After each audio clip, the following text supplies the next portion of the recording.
The other task, knowing that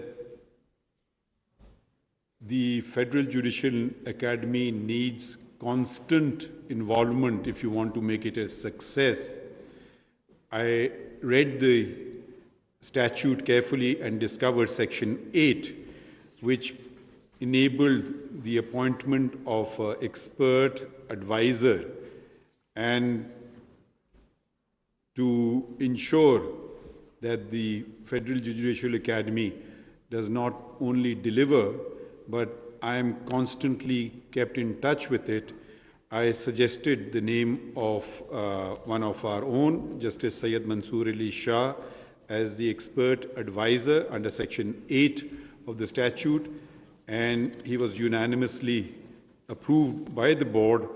And in addition to his duties, he performs this function as expert advisor pro bono basis. There's no additional emoluments. It is a labor of love, and I believe that he has delivered in a very short period of time. It's not quite, it's just a little over 3 months, and you can see the changes that have taken place, the changes that he has brought about. I have given him virtually a carte blanche. With my other duties, I have sometimes told him, you just do it, I'll sign it, not to worry. So we are working on very closely. He is performing wonderfully, and I wish him continuous success, because in the success of this academy lies the success of all of us as an institution to deliver justice throughout Pakistan. Every province has, I believe, a provincial judicial academy, but this is the Federal Judicial Academy, which, as rightly pointed out by Justice Shah, brings about cohesiveness, connectivity, and communication most of all.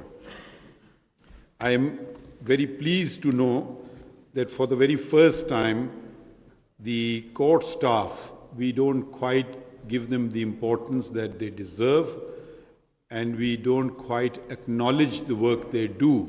Without court staff, an efficient court staff, a judge may flounder. So the 48,000 court staff that were hitherto before ignored now have come on to the radar of the Federal Judicial Academy.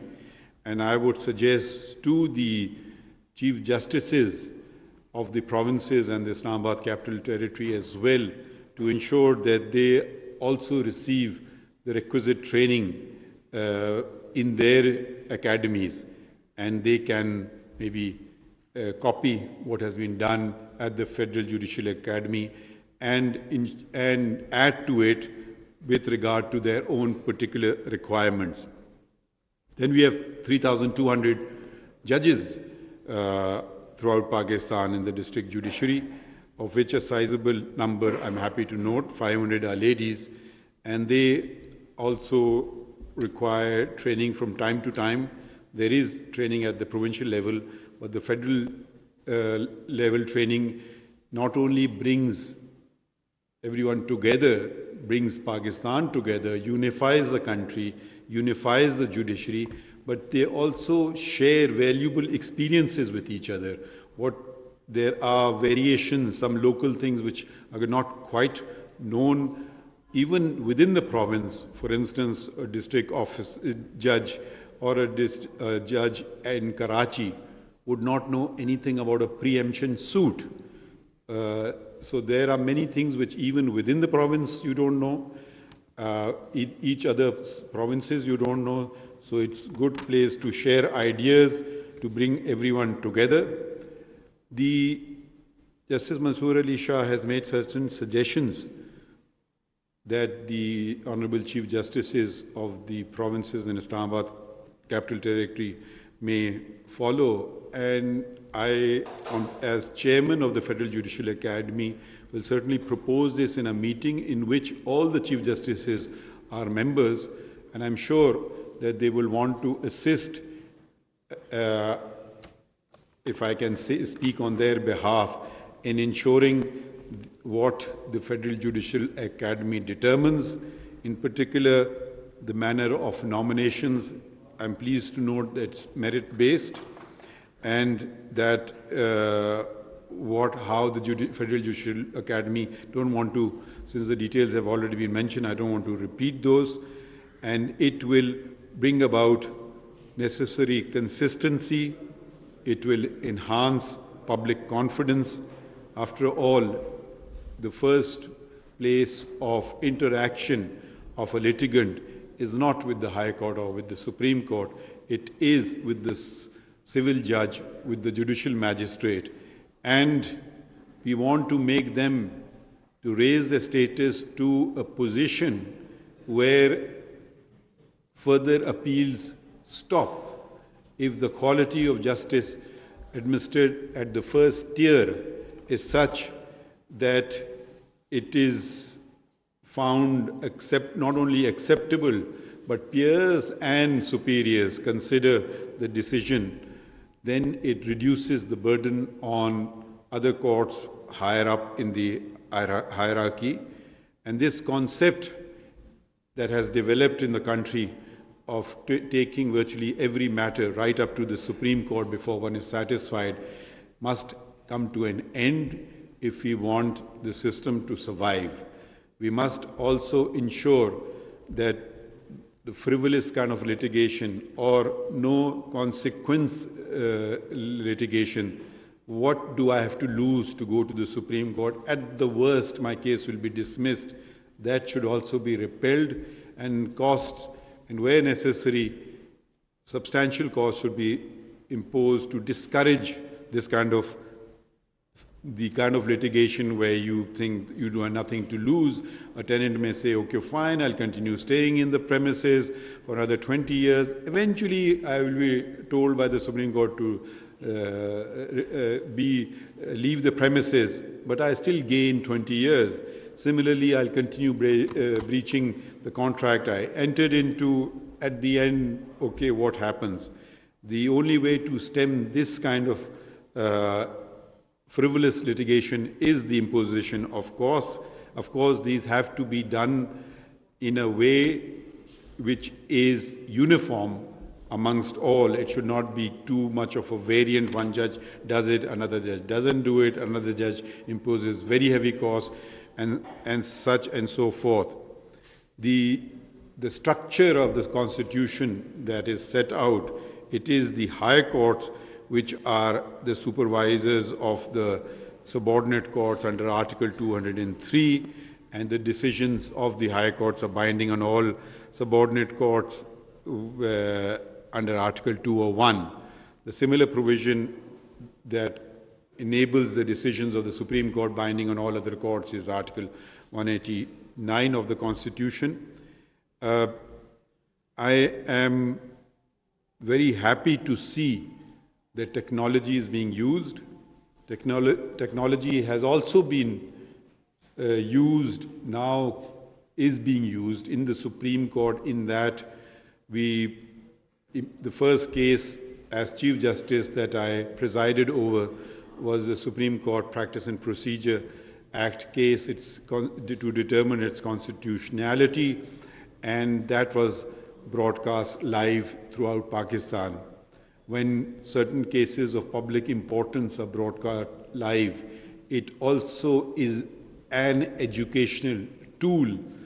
Judges learn, lawyers learn, litigants learn, they understand what is the dispute about, and I hope that confidence is established in the common citizen that he is seeing justice being done. And he may not agree with us, and that's the fundamental right of every citizen to disagree with us, but he will see how it is being done. I can have a different point of view from someone else's, and that other person's point of view I would respect as well, even if it is in complete disagreement with my own. But it ensures that it brings about a level of transparency, it brings about a level of openness, And I think, hope, and expect that it brings about a level of, it works as an educational tool as well. There are, of course, downsides for judges, including myself, because when I go home, my wife says, you were slouching, you were not sitting properly. So there are downsides to it as well. So, but that is for us to suffer, and not for others. Previously, we weren't too bothered about these things, but one has to be a bit more cautious. I'm very happy to know that technology, how it's being used, and technology is a tool, just as the qalam mentioned in the Holy Quran was a tool. Now we have further technology, and we must use these tools to gain knowledge. And what does a judge possess? A judge possesses primarily, he should know the law and as much of it as possible, so that helps in making him or her a better judge. So I'm very happy about the WhatsApp groups that had been, and I'm particularly pleased to note that it is not what the Federal Judicial Academy determines the judges required to be taught or be provided expertise in, but the demand is now coming from the judges in the training need assessment, abbreviated as TNA. And this is very good, because I don't know something, I reach out, and the Federal Judicial Academy, if it thinks that there are a considerable number of people who want to be assisted in this regard, they make a program and reach out to them and train them in that regard. I'm very happy that excursions are also being provided by the Academy. I would stress one aspect, if I may recommend to Justice Shah and to the Director General of the Academy, which is the future really, and that is being aware of the environment, being aware of environmental problems, learning of conservation, preserving limited resources, pollution, climate change. Because if we do not conserve the environment, then there is no future. That is fundamental, not just for this generation, but if you care about your children and grandchildren, this is something you have to. It's no longer optional, you must. You must also teach them to use the wonderful things called legs provided by the Almighty, and use less and less of motor cars. Cycles are also a very good option. Conserves waste of imported fuel, adding to the greenhouse gases, etc. There is other kinds of waste also which I would suggest and recommend that it should not be used.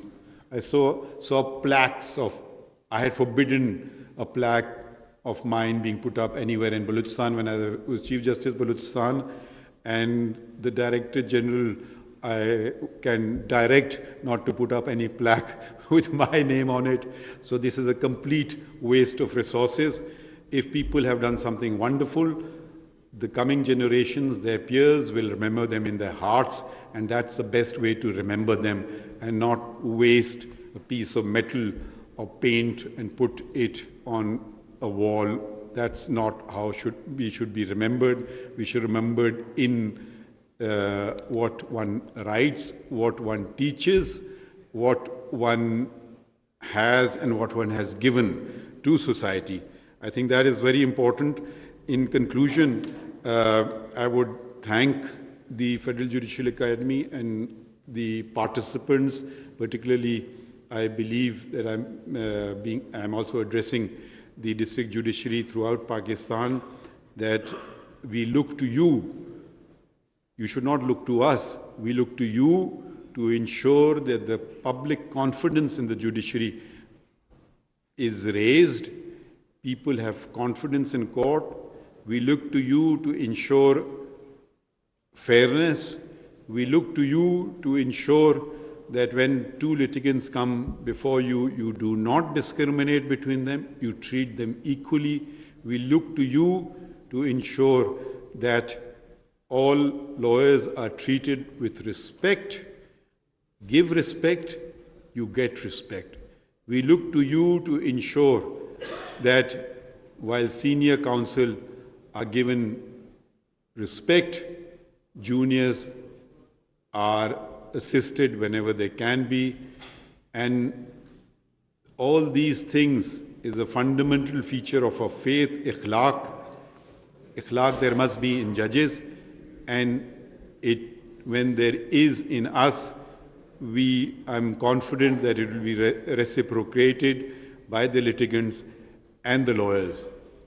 As a practicing lawyer for more years than I've been a judge, I did not mind what was decided by the judge, even if he decided against me. I did mind how I was treated in court, and I was given as much time as the other side, and that is very important. So the principal feature of our system is justice must not only be done, but be seen to be done. This is something which one must keep reminding oneself of. I try to remind myself of this every day. In conclusion, I would like to thank first and foremost Justice Mansoor Ali Shah. I think all of you agree that he was the right man for the job.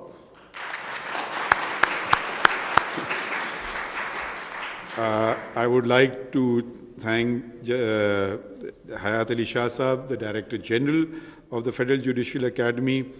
I would like to thank a volunteer. I was informed, Sher Shah Khan, who's done some wonderful work, assisted with the Federal Judicial Academy. I would like to thank the international organizations that have been mentioned, and the UN Women in particular. I was just wondering why not UN Men. Anyways, heartfelt thanks to the UN Women. Maybe the UN Men should learn something from them and come forward and assist the Federal Judicial Academy as well. I would like to thank the National Information Technology Board for their help. And with knowledge, you can never say, I have acquired all the knowledge that is. It's a continuous process. And I'm very happy that this Judicial Academy is becoming a more interactive, proactive organization and reaching out, as opposed to the Federal Judicial Academy being somewhere nobody quite knows where it is or what it does. And we must also acknowledge the fact that the world, we cannot see it in isolation anymore, and the fact that Justice Shah has taken an initiative to involve the academia of other countries and reaching out to judges to spare some time and deliver lectures online, if not physically. That's commendable, because we must have connectivity with other centers of knowledge throughout the world, and encourage, I would add my voice to his appeal that the Chief Justices of the provinces should encourage when their judges of their provinces achieve something and they want to be trained or want to go for further studies. That should definitely be encouraged, because they will bring back something valuable to be shared with their peers and will enrich the system. And I would now thank all of you for inviting me.